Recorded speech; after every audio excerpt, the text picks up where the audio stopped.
What's going on, everyone? Honda Fit for Adventure here, and today I'm going to help you troubleshoot your Android Auto backup camera. Last year, I installed several Android Auto head units. Some of them were basically plug and play. After installation, you just selected your vehicle's make and model, chose the correct CAN bus box type, and all the car's functions worked as they should. Things like the steering wheel controls, lane assist, and backup cameras worked right away. Other units, though, required additional setup before features like lane assist or backup cameras would work appropriately. The problem is, these radios only usually come with installation instructions, not setup instructions. So if you don't know you need to configure these settings, I can totally understand why people would get frustrated and assume that these radios don't fully work. There are a lot of Android Auto radios on the market, and each one of them has its own unique user interface and menu layout. If your screen or menus don't look exactly like mine, don't worry, you should have some similar options somewhere in your settings. I've had quite a few people message me after my Android Auto install video asking for help with their backup camera, and this tip seems to work for most radios. What we're going to do is change the backup camera signal type to match what our vehicle uses.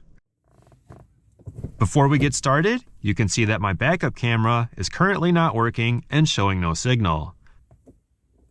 On my radio, I'm going to select Apps, then Car Settings, scroll down and select Factory Settings, and then enter my password. The password that came with my radio was incorrect, but thankfully, the seller was very responsive and provided the correct one, which is 1617. Once you're in the factory car settings, select Back Car Setting. Then choose HD Reversing Camera, and from there, select the camera signal type that your vehicle uses. I wasn't able to find this information online, so I had to try each option until one worked. For my 2015 Honda Fit, the correct signal type was CVBS-NTSC.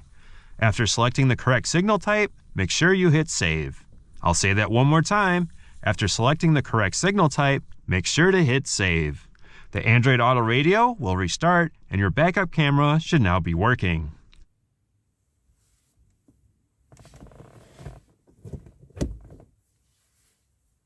Hopefully this video helps you out. I'll be back with some more Android Auto tips and tricks, so until next time, smash that subscribe button, stay tuned, and stay fit.